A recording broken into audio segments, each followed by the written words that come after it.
So earlier today, I hit the record button, I turned it off. I decided I just wasn't feeling it. I had to go into this place of really acknowledging what I was feeling. And I was feeling a lot of grief.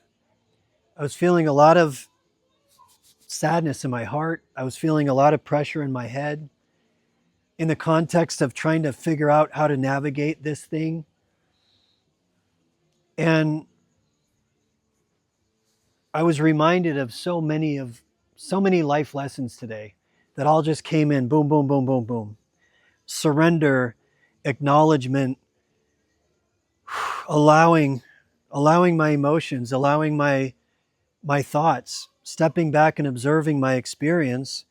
And instead of trying to get away from it somehow, instead of trying to explain it somehow to everyone in a way that might get through to someone, I needed to radically surrender to my own experience of the fact that I was feeling a lot of weight, and I was feeling like being silent, and I was feeling like keeping it all to myself. And that felt like giving up, that felt like quitting. I was able to allow it to become a deliberate surrender, which is, I truly think, is what baptism is. And I'm not preaching at you. I'm saying that's what I've learned about spirituality of all kinds across the planet, that there's an experience of over and over and over again, choosing willfully to surrender thought, to surrender ego, to surrender fear, just to surrender and to let go and recognize that you're not in charge of this whole thing.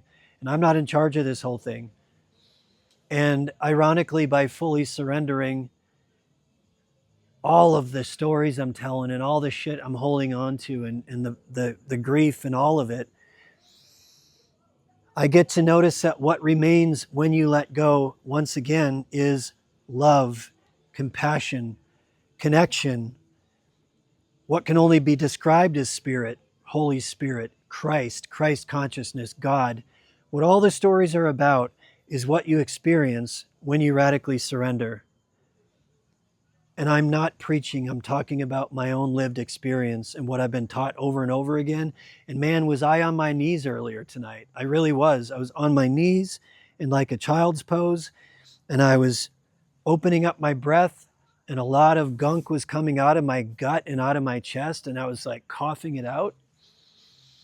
And I know that when my body, after you do a lot of just letting go and surrender, and you, after you're willing to go into ceremony and you're willing to take responsibility for what you're carrying in your body, over time it becomes easier to release. That doesn't mean you don't feel it. And man, was I feeling it. Man, was I carrying it today. And man, did I not know what to do with it for a little while. And then I confided in a dear friend that I could be open with, that I could be honest with, that I could just say, hey, here's my experience.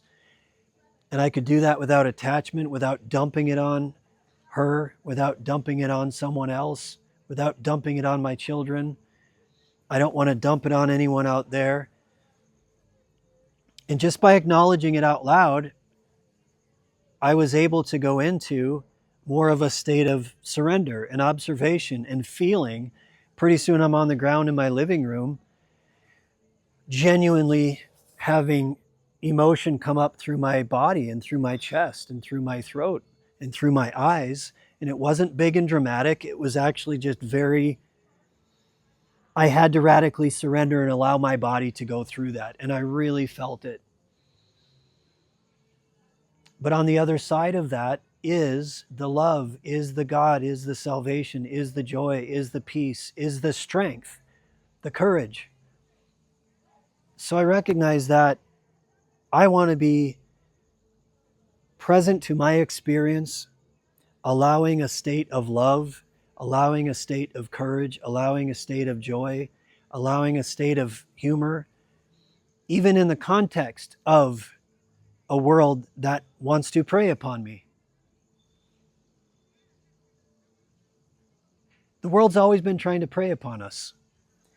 And now we are becoming more aware that there's just this insidious force out there that is trying to prey upon us, trying to prey upon our energy, trying to prey upon our life force.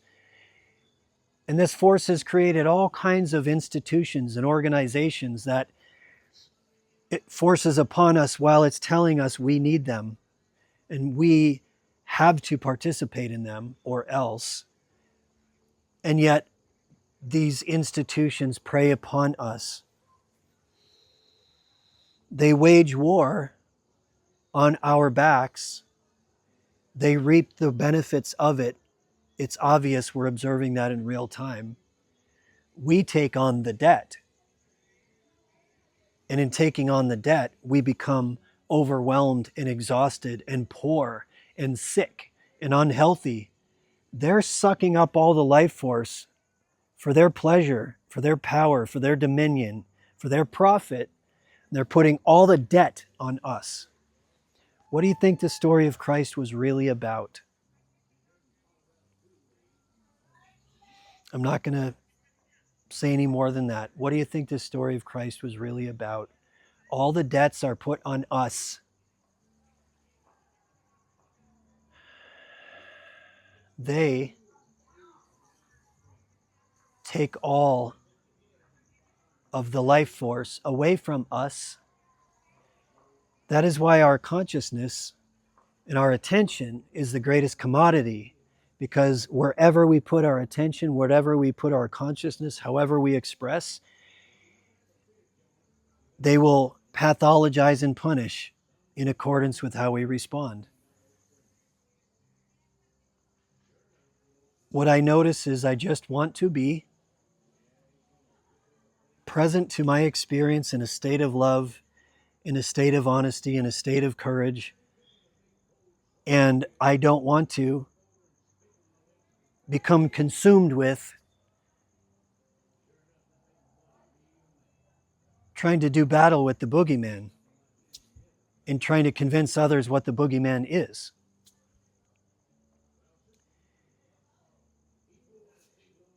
I just want to be where I am. Sometimes I realize that might require me to fight.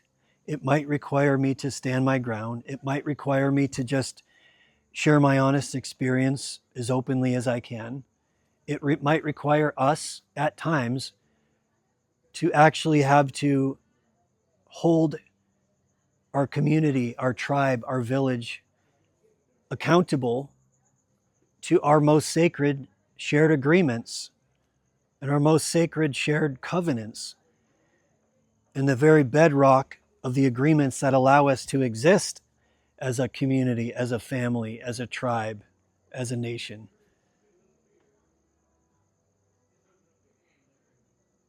But I don't want to force that. And I don't want to create a self-fulfilling prophecy by speaking from a place of fear, by acting from a place of learned helplessness, or frantically,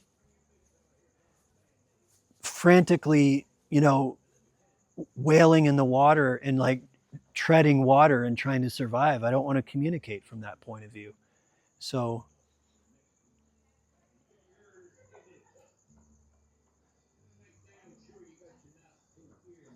that's where my heart's at, and that's where my mind's at, and that's what life is teaching me.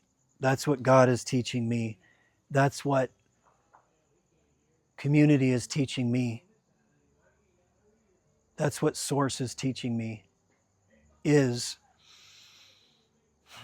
to align my heart, mind, body, and soul with love, with God, with Christ, to not tell a big story about that, and to remove as much dogma as I can in that and just say, hey man, what I'm really trying to do is navigate all this insanity with love in my heart and with peace in my soul and with strength in my resolve. I realize that means we all have to face a lot of fear because we're really, really, really afraid of losing what we have. We're really afraid of losing this lifestyle. We will go into denial until this lifestyle dissolves if it serves our ego and our best interest and our sense of safety and security. We will go into delusion and denial in order to survive.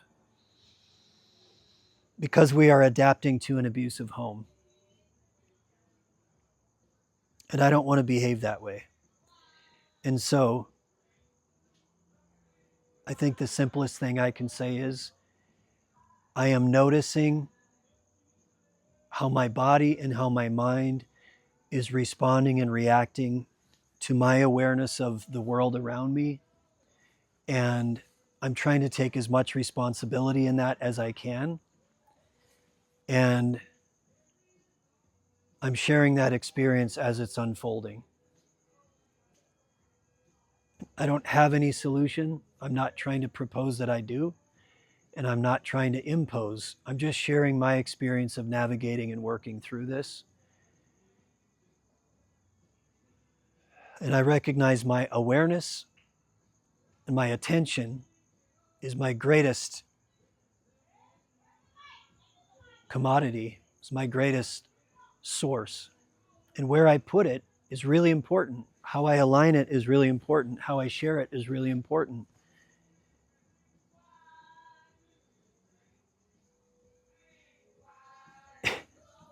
I'll end with the neighbors are having a party and Hank Williams is playing, Hank Williams Jr. And it just brought me right back to the ground. And if I was just looking at the world through the lens of my backyard and my neighborhood, I'm hearing people choosing happiness. I'm hearing people choosing love. I'm hearing people singing happy birthday. I'm hearing mariachi bands. I'm hearing Hank Williams Jr. And I'm about to get back painting. And I'm really grateful I can share this space with you.